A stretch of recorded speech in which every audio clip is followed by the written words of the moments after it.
13واں اصول یہ ہے سمجھانے کا شاندار اور بہترین انداز اختیار کرے۔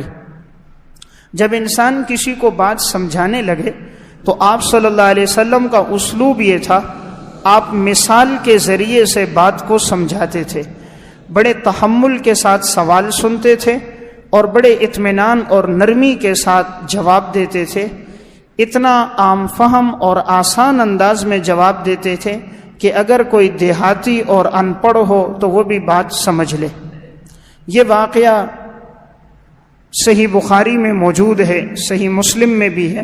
ایک دیہاتی شخص آپ صلی اللہ علیہ وسلم کے پاس آیا۔ یہ دیہاتی ذرا خوبصورت تھا، ان کی گھر والی بھی حسین تھی، لیکن ان کے ہاں جو بچہ پیدا ہوا وہ سیاہ فام تھا، کالے رنگ کا تھا۔ تو یہ حضور کے پاس آئے تو گویا اپنی بیوی پر انہیں شک ہو رہا تھا کہ معاذ اللہ انہوں نے کہیں زنا تو نہیں کیا کہ یہ میری اولاد میں سے نہیں ہے، میرا بیٹا ہوتا تو میرے مشابہ ہوتا، جب اس کی شکل و صورت میرے مشابہ نہیں ہے تو کہیں یہ کسی اور کے نطفے سے تو پیدا نہیں ہوا۔ جب حضور کے پاس آیا اور اس نے اس غلط فہمی کا ازالہ کرنا چاہا کہ آپ اس بارے میں کیا فرماتے ہیں، آپ صلی اللہ علیہ وسلم نے پہلا سوال کیا، ہل لک من ابل، کیا تمہارے پاس اونٹ ہیں؟ آپ کو پتا تھا یہ دیہاتی آدمی ہے، اونٹ چراتا ہے، پڑھا لکھا اتنا نہیں ہے کہ میں یہ بات کو جلدی سمجھ سکے۔ آپ نے مثال سے سمجھایا، فرمایا کیا تمہارے اونٹ ہیں؟ اس دیہاتی صحابی نے کہا جی یا رسول اللہ اونٹ ہیں۔ آپ نے فرمایا فما الوانھا، تمہارے اونٹوں کا رنگ کیسا ہے؟ اس نے کہا یا رسول اللہ بعض اونٹ سفید ہیں، بعض اونٹ سرخ ہیں، اکثر اونٹ سرخ ہیں، کچھ سفید بھی ہیں۔ آپ نے فرمایا حل فیہا من اوراق، کیا تمہارے اونٹوں میں کوئی مٹیالے رنگ کا ہے؟ کسی کا ایسا رنگ ہے جو مٹی کے رنگ کے مشابہ ہو، ایسے رنگ کا اونٹ ہے؟ تو اس صحابی نے کہا جی یا رسول اللہ ہے، بہت سارے اونٹ ہیں کہ ان کا رنگ مٹیالہ بھی ہے۔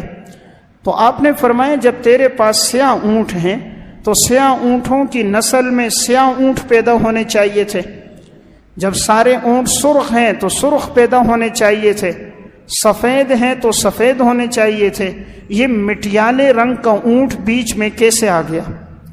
اس صحابی نے کہا فلعل ھذا عرق نزعہ، شاید کوئی رگ ایسی ہو جس نے اس کو کھینچ لیا ہو، کسی رگ نے کھینچ لیا ہو۔ اس کا مطلب یہ تھا کہ ہو سکتا ہے ان اونٹوں کے سلسلہ نسب میں، یعنی ایک اونٹ اس سے اوپر سلسلہ نسب میں ہو سکتا ہے کوئی مٹیالے رنگ کا ہوگا تو اس کی ایک رگ باقی ہوگی، تو آگے جا کر ان میں کوئی ایک اونٹ مٹیالے رنگ کا پیدا ہو جائے گا۔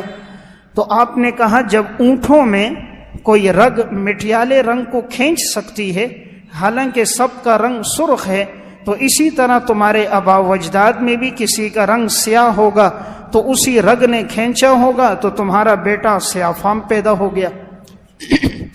یعنی ممکن ہے تمہارے آبا و اجداد میں کسی کا رنگ سانولا ہو تو یہ اسی کے مشابہ ہیں، اسی پہ چلا گیا، تو تم کیوں اپنی بیوی پر بہتان باندھ رہے ہو، کیوں اپنی بیوی کے بارے میں غلط فہمی میں مبتلا ہو؟ تو دیکھیں یہ ہے سمجھانے کا بہترین انداز کہ آپ نے بات سمجھائی، مثال کے ذریعے سے سمجھائی۔ اس میں ہمارے لیے اسوہ حسنہ یہ ہے جب کوئی ہم سے سوال کرنے آئے تو ہم تحمل سے بات سنیں اور مثال کے ساتھ سمجھائیں۔